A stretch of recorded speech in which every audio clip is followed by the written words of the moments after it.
Hey guys, Hayden here, and today I'm bringing you my review of the highly anticipated first-person shooter from Ubisoft Montreal, Rainbow Six Siege.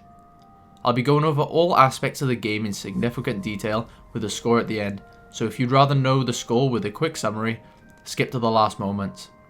If you want a comprehensive review, stay tuned and find out what I think of this tactical first-person shooter. Please note that I am reviewing the PC version of the game, so any console-related issues I may not pick up on, although after extensive research it appears that both the PC and console versions suffer from similar issues. The presentation side of Rainbow Six Siege is somewhat mixed. On the surface, the menus are easy to navigate, there are plenty of graphical options for PC gamers such as myself, and the cutscenes for the operators that you can unlock are unnecessary in my opinion, but they're still well put together. Then however comes the ugly side of Siege's presentation. The game is played in a number of ways due to the underlying platform that the game runs on, Uplay. Uplay has been the Achilles heel regarding Ubisoft titles for a few years now since its inception. And here the impact is, in my opinion, felt the most. Whilst the actual client itself has undergone a redesign and looks much better for it, when it's being utilised as an overlay for the game itself is when it falls to pieces. Microphone volumes fluctuate consistently and disrupt the crucial teamwork element of the game, as well as the overlay having a tendency to vanish completely if there's some sort of streaming software running in the background, and the consistent server issues, whilst not directly linked to the Uplay client itself, represent a frustrating experience at launch. When you look past Uplay, things don't get much better. The game itself suffers from a myriad of technical issues, from absurd frame rate fluctuations to dreadful hit registration and lackluster player model synchronization. There was one instance where I was playing with a riot shield and somehow I got pinged through the riot shield and straight into the head. That's a problem and it has to be stomped out quickly. My hope is that with the first patch, we'll see a handful of these issues eliminated and the game becoming more well-rounded as time goes on. As for right now, it feels as if it could have used another open beta or two before launch. On a good note, this game surprisingly supported my monitor from the beta. I have a 21:9 ultra-wide aspect ratio monitor, and traditionally, competitive games such as Counter-Strike Global Offensive and StarCraft 2 only allow me to run at the traditional 16:9 aspect ratio in order not to give me a quote-unquote advantage. This isn't the case with Siege however, as it picked up my monitor's aspect ratio and resolution from the get-go, with the only technical change having been made to the refresh rate. Moving on to the graphical side of Rainbow Six Siege, things take a turn for the better. It's by no means a technical marvel with regards to graphical presentation, but the game does look good, and there's very little debating that. The environments have been constructed with obvious care, and when you turn the settings all the way up, you really do appreciate the effects such as the explosions, along with the decent detail regarding the textures. There's not much more to say about the game from a sheer looks perspective. It's not going to blow you away by any means, but I never went into a game and thought somewhere along the lines of, "Fuck me, that's ugly." In my opinion, the sound design is one of the strongest aspects of Rainbow Six Siege. The weapons all have their own distinct and fulfilling sounds, if a little padded, and the emphasis on footsteps and explosions mean that those with a good headset will reap the benefits of knowing where the attacks may be coming from.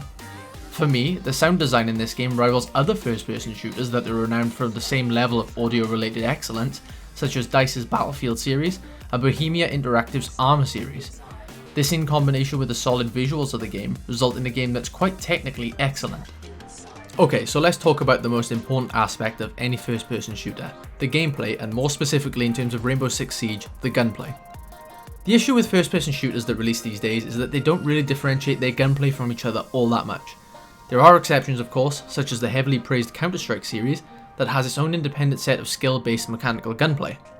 However, when it comes to the gunplay in Siege, it isn't really anything that you haven't seen before.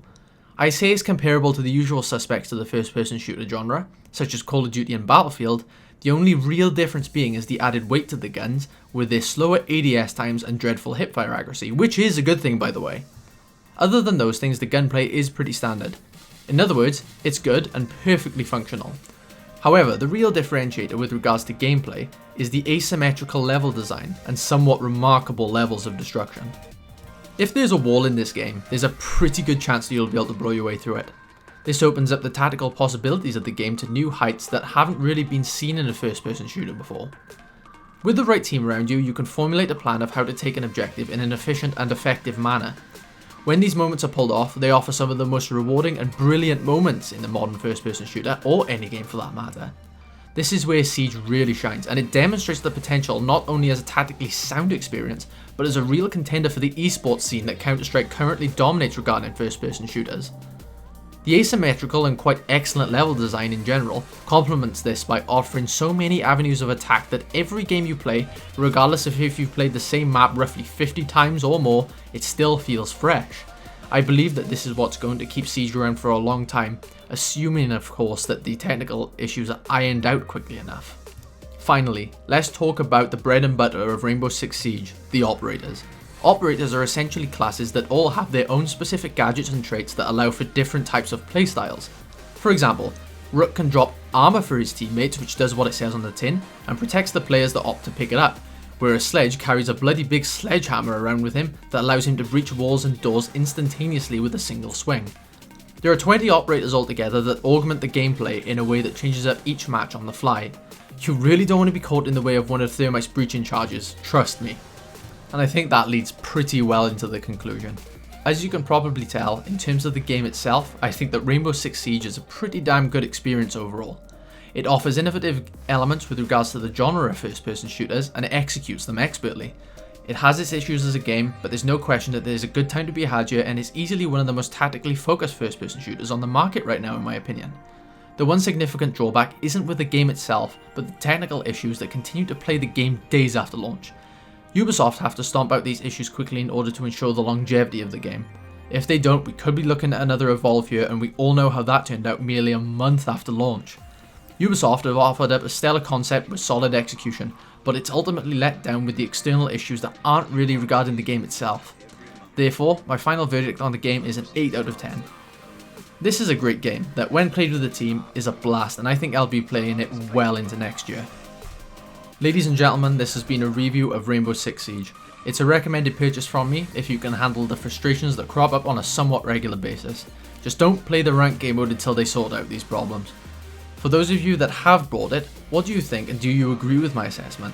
Feel free to leave a like and a comment, and subscribe if you want to see more gaming related content from this channel, including a review for Fallout 4 that will be coming in a few days, followed by yet another review for StarCraft 2 Legacy of the Void.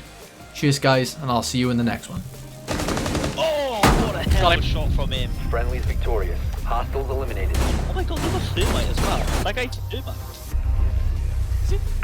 Yeah, that guy who just killed his Thermite.